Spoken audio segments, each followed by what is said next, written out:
Irene Namubiru n'avuddemu omwasi ku nsonga za Chosen Becky oluvannyuma lw'okuba nti nalina post gye yavaayo n'alyoka akola oba oliawo eyaleetera bannayuganda okuba nti bamusabula. Ono naaliko byannyonnyodde bangi bye mubadde temumanyi katubeere nga tubikuwa.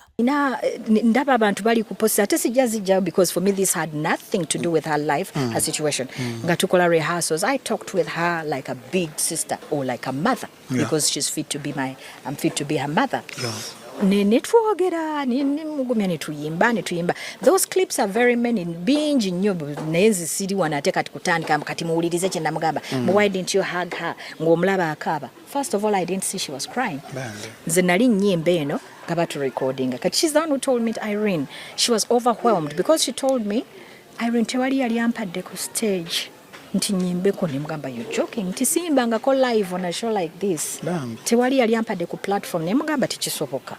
So I really wanted her. That was my very first time to meet her. Ate nga njala nnyo kubanga I trust her, I believe in her.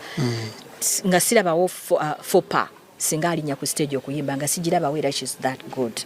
Neturehearsing and netwetegeka nti yakola boti kati aina party enanga banida Irene gobo jiyimba. You know, liking somebody, you like the way they sing. Ate ni nyimbo luyimba renga ya ulira ndimbe bulungi nnyo kati emotions nezitanko kujja kugamba she was just overwhelmed by the way I was singing the song kati nze nembikyusa muko katono ne bimunyumira nnyo nga bakati biyimbe nga libo babiyimbye kati bwe yakingamba ninzireyo nenkebera Nyangamiz Irene obedde oyimbanga nkaba na bukabi ne binnema okuyimba because she kept quiet many times. I have those clips. Kati nezireyo nenkalaba naye nga nyinyonyodde lwaki sinti nti bizibu. Probably she was going through things. Naye ate ne bwe kiba ki alina oluyimba lw'ate ayagala kuyimba because of what she was going through. But not that one. On that song, it was really because Irene nemulaba nayimba oluyimba lwange nzaani. For me it's not so much. Of course nyimba zenjagala kalwerwani. Naye okuba nti mulesaawo muwadde ne platform nti ngenda kuyimba ku platform yo nobody has ever abantu bakola shows kati kwekyo kule nakimanya. So it wasn't mbulwaki tewamuhaginze banaye abantu ba interpreting ebintu sina bikyentwala bubi singa kati singa lwali lulindoza singa ndi wano nyize nyomba but no. So I'm trying to tell them that show akatwa kwa clip mbo no bipinize no bipininga ngato mulaba ali akaba yero kiti wamuhaginga. There are so many way I'm hugging her. I kept hugging her like a baby. Singa na ine ekyo kumugamba because I know about it a little bit. Sandi genze kola cryptic message. Era sijjajijayo zenjali katabo kange people who and most of the people who are talking watutama I understand kambatamire ddala bobanga osomya katabo no kitegera well and good bobato kasomye it's okay. It's really you're right naye ngate chenjagala bamanyizi sawa nse kumwana nze nadde mfassanyo lyange na reflecting ku bintu byonna bye tuyisemu ate nga waliwo n'omuntu yakampa testimony bintu byebimu bamukozesa ebintu nga mwana muto yogera kino kola kiri anoonye engeri gye redeemingamu ja kikyuso bajanyonyola nti bino saabikola lwakwagala kwange bambuzaabuza kati nengamba kwegamba bwe mbigata byonna nengamba no let me write it. It was just coincidental. Naye tulina abantu abamanyi oku analyzing oku dissecting ebintu teko okuba kisira bana bwe bikwataganira abamu ne bavuma n'okuvuma nga tagenze na ku subject kyoyogerako but they just attack for the sake of attacking. It doesn't matter. That's how much I'm peaceful today. It really doesn't matter. Bwetweyongerayo kiriza tubeere nga ate tukuwa ku katambi kano maama omuwala nga pastor waffe tamuli bulungi nga oli mukulaba akatambi ako munnange bangi bavuddeyo mu comment section ne bagamba pastor oyo tota beera ku oyo abalala ne bagamba pastor nga yeebuzaabuza naye nga munnange pastor yabadde mu studio nga bagezaako okuba nti naate barekodinga oluyimba naye maama omuwala teyamubadde bulungi ng'omwaka guggwako Dr. Jose Chameleone asazeewo abeere ng'ate abaako abantu be yeebaza agambye nti gweza omwaka mulamba bukyanga alwala n'addusibwa ebweru w'eggwanga okuba nti nno ajjanjabibwa. Banyaba amanya babita Dr. Joseph Chameleone omuyimbi abayimbira muzika abawomera ennyo olunaku lwaleero nja kutuusa kwebaza kwange eri bakwano bange mwenna olunaku lwalina kusoma omwezi gyabiri mu lumu lwe lunaku gweza omwaka okuva enalwala negenda USA okujjanjabwa. Well nebazanya abasawo ab'enakasero hospital amaanyi ge mwateekawo nebaza nnyo family yange nebaza nnyo bakwano bange mwenna abali concern ati mulwadde mwenna gye muli all over the world. Nebaza nnyo Auntie Juliet zawedde gwakola mukama ali kusasula.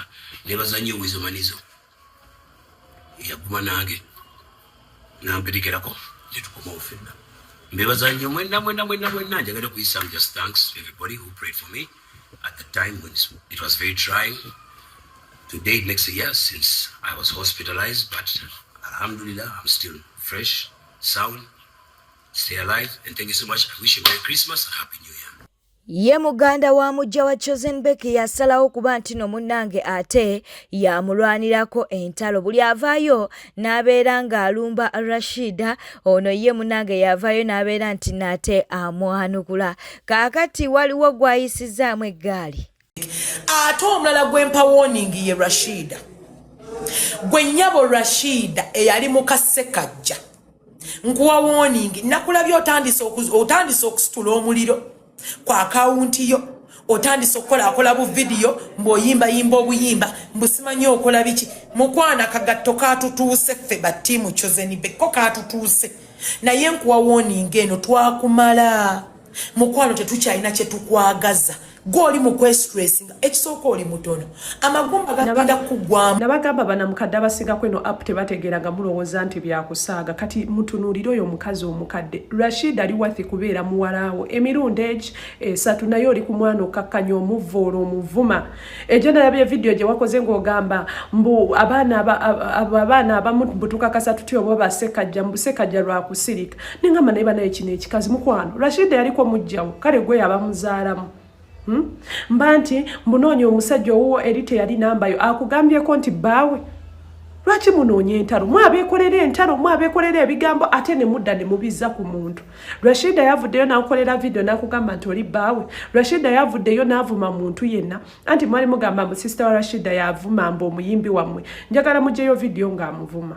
Twataddeko ne sente ejjo ku live njagala mugyeyo video eraga nti nali nvuddeyo n'envuma omuntu yenna wano omukazi.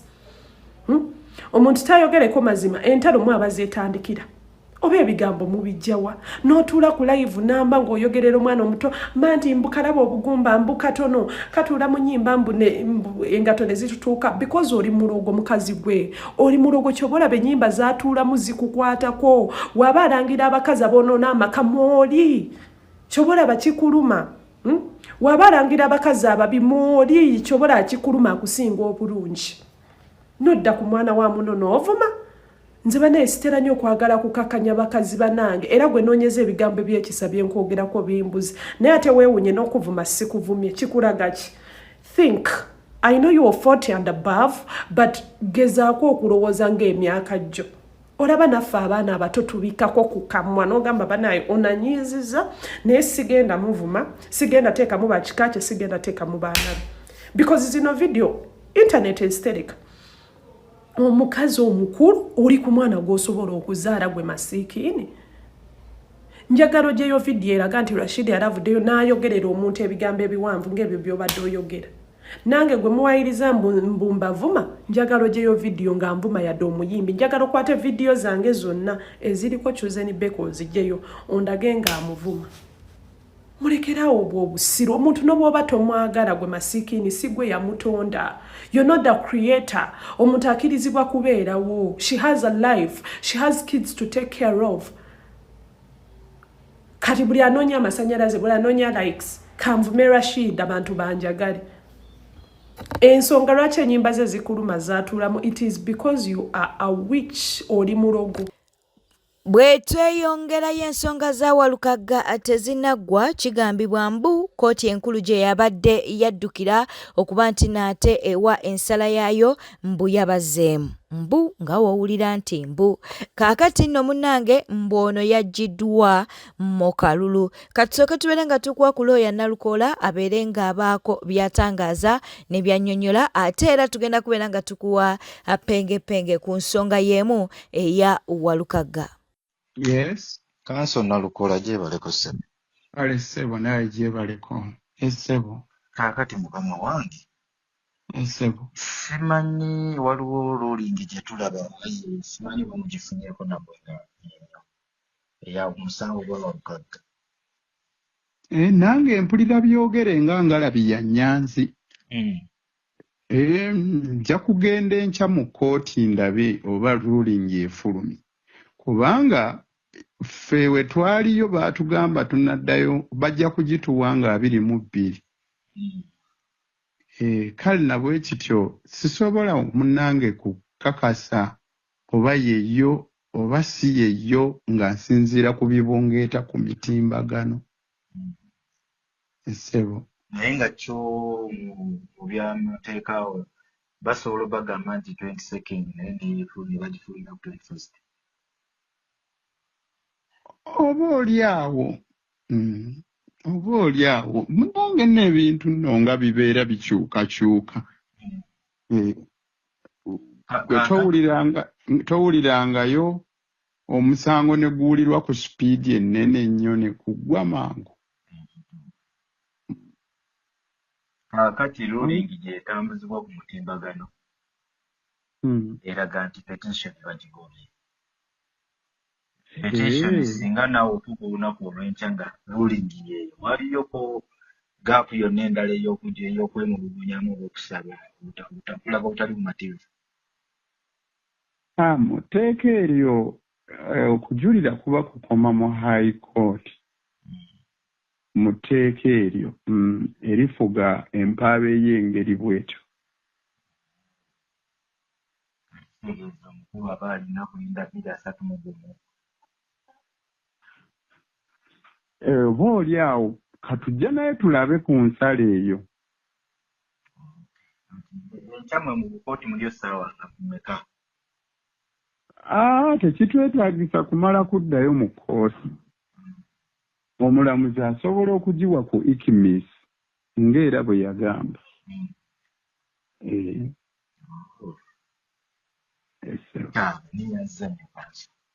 Kale ssebo. Walukaga tagenda kudda Kalulu. Labayo. Obadde osubira Walukaga gw'omusango gwo guwangula. Atya. Walukaga guwangula kya mu kwa ikooti nga guwangu nga bonna bikyuka kyo twali tuwangudde musango kyo oguli awo mugumu. Obadde osubira Walukaga mbu owangula eyo keesi. Kuki? Gwalaba vidiyo eno kuki? Tuve mu bintu by'okwewussa, tuve mu bintu by'okufuuka ababugunde mu twekaabya, tukola mu postimbo tekiri kye tugenda kukola. Kye tulina okukola kiri ekintu kimu kulonda Bobi Wine sector zonna zitereere. Agamu ku masiga Bobi Wine ga mentioningamu agali corrupt amalyake the judiciary. Obulamuzi bwe bukyasinze enguzi. Osubira Walukaga okuwona Muvende kudda mu posta abantu ba NUP mwekaabya nti omuna NUP yasubira Walukaga okuwangula omusango gwe musiru. Omunabi FDC yasubira Walukaga bagenda kumuzza ku baluti yembwa. Alien skin wuno munnanga avuddeyo n'atabuka.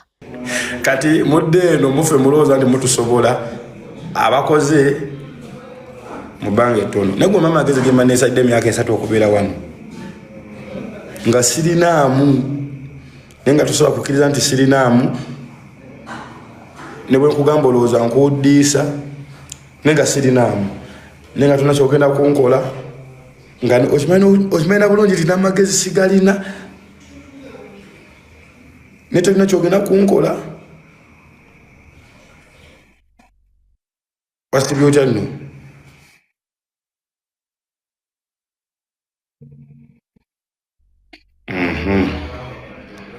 Kati gwe nafunye ne ssente ezikomentinga naye bo bafunye Kulisimasi. Kumanya abantu bagenda okwawukana waneeno oli mu komenti ya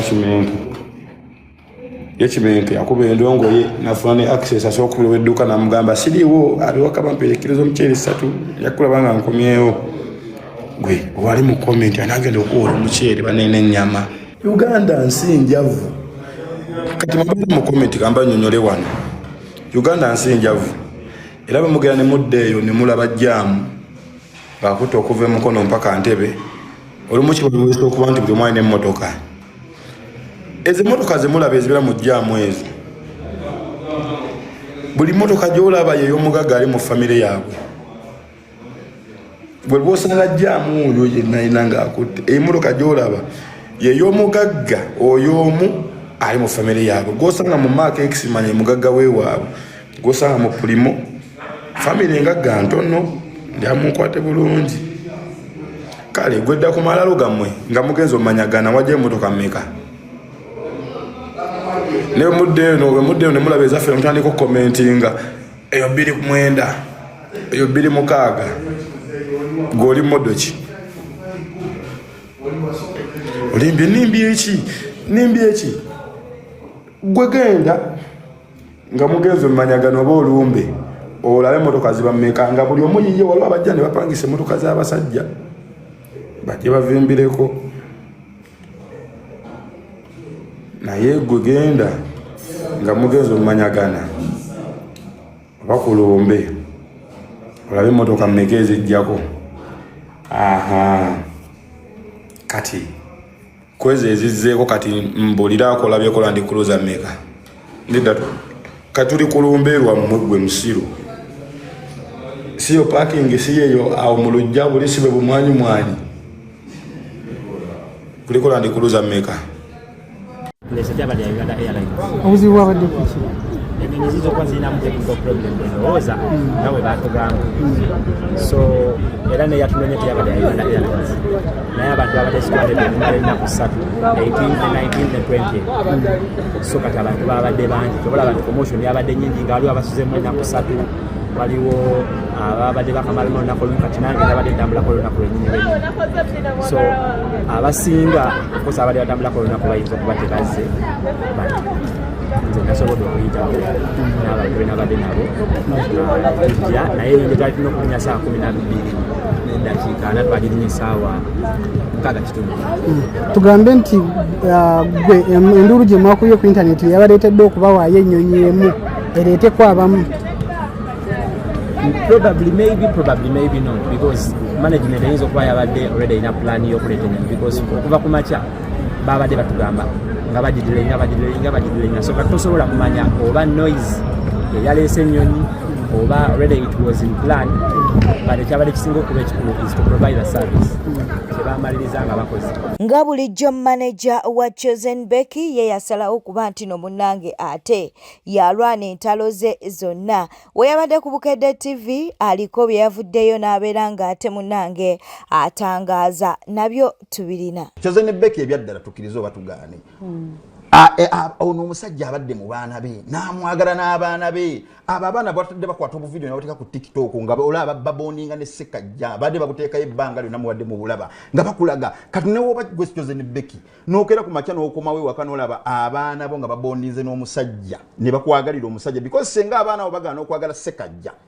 obufumbo bwa Chosen Becky bwabugenda kaluba obwo bwayingiddemu bwabugenda kaluba naye abaana baayagala Ssekajja ne Ssekajja kati ataddeyo ekipande bagezaako okuyisawo obubaka bwabwe bebazaani Ssekajja ku mbaga yaabwe gwe ng'ogamba kibi nnyo kyakoze ekisooka Chosen Becky tajjeewo right y'abaana kugenda kulaba taata waabwe tannagijjawo wayofunyeko ku story ya Spice Diana n'engeri gye yatuuka okubanga ti si musiraamu naye Hajjara Namukwaya ti maama we yava eno nga amuzadde mu musajja mulala ayina pain gy'ayiseemu n'afuna omusajja yamunaazaako ennaku n'amwagala n'omwana we n'atuuka n'okufuna erinnya ly'ekisiraamu Hajjara Namukwaya n'afuna erinnya ly'ekika ky'omusajja oyo wadde si yali amuzaala nga sina musiraamu naye ng'alaga nti omusajja yayagala nnyo maama we n'omwana gwe yajja naye ne batuuka nga bamulaba nga loving dad owuliza story ya Shiba the same thing kyova towuliranko Spice Diana nga ayogera ku taata we towuliranko Shiba nga ayogera ku taata we bonna bakuzzemu eyembera nti maama yafuna omusajja omupya n'abaagala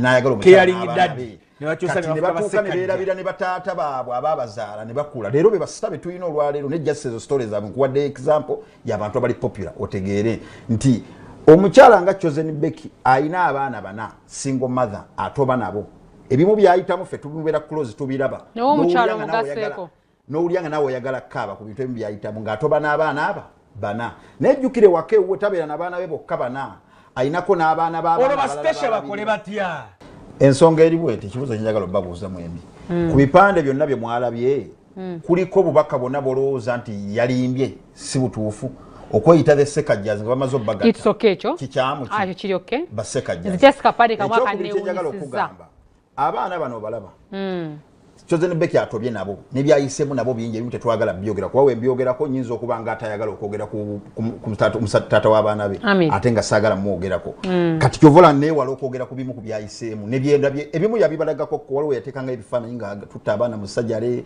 biki nga asaba buyambi n'ebirala nti ayina ebintu byabadde nga ayitamu n'abaana ng'eno ayina okukola olusi muli kumukola essimu nevuga ng'ate waka waliwo omwana atabuse kyokka ate gwalowooza gwe yaleese waka nga mulwadde nga tesi atabuse atatabuse bulala n'owulira nga omuwala akaaba bukaabi maze golw'abaana babadde ng'amenyeka nabo naye mu mbeera eyo n'afuna omuntu n'ajja n'amwagala n'abaana be bana n'abaana ne babondinga n'omusajja because abo abaana boolaba balina bondi ne Ssekajja gy'otayinza na kukkiriza ababadde ku mbaga mulina ekintu kye mwalabye omwana bwe babaleese kubanga omukolo ng'ogwo gulina abagole bomiga babazadde bonna nga balina abaana balina okuba ne moment yabwe ku mbaga because abazadde bombi balina abaana kati babawadde moment yabwe ng'abaana naye walabye omwana omu yadduse n'akwata Ssekajja bw'ati n'amunyweza naye nga ne maama wali naye we yatuuse abadde ku mbaga yagenze n'akwata Ssekajja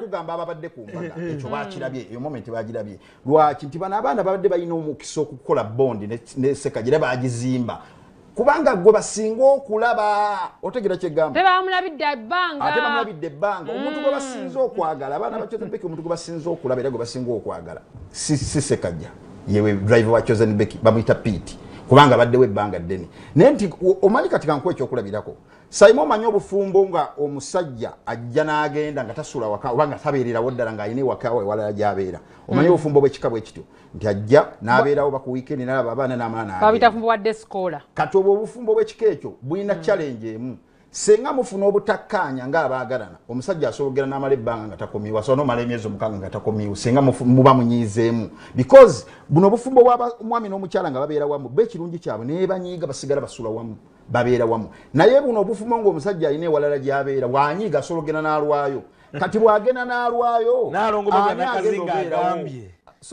bwete tambudde badde mulabi mulungi alokwekumira ku Newspark channel kankusobere ng'osubscribinga olikinga n'okuleka obubaka bwawo mu comment section teweerabira okunyiga akade ka notification kano nno kaba kakuyambako okuba nti n'omunange buli we tuba tutaddeyo amawulire oba vidiyo oba ozifunira ddala bulungi beera bulungi weeraba weekumire kweno yokka.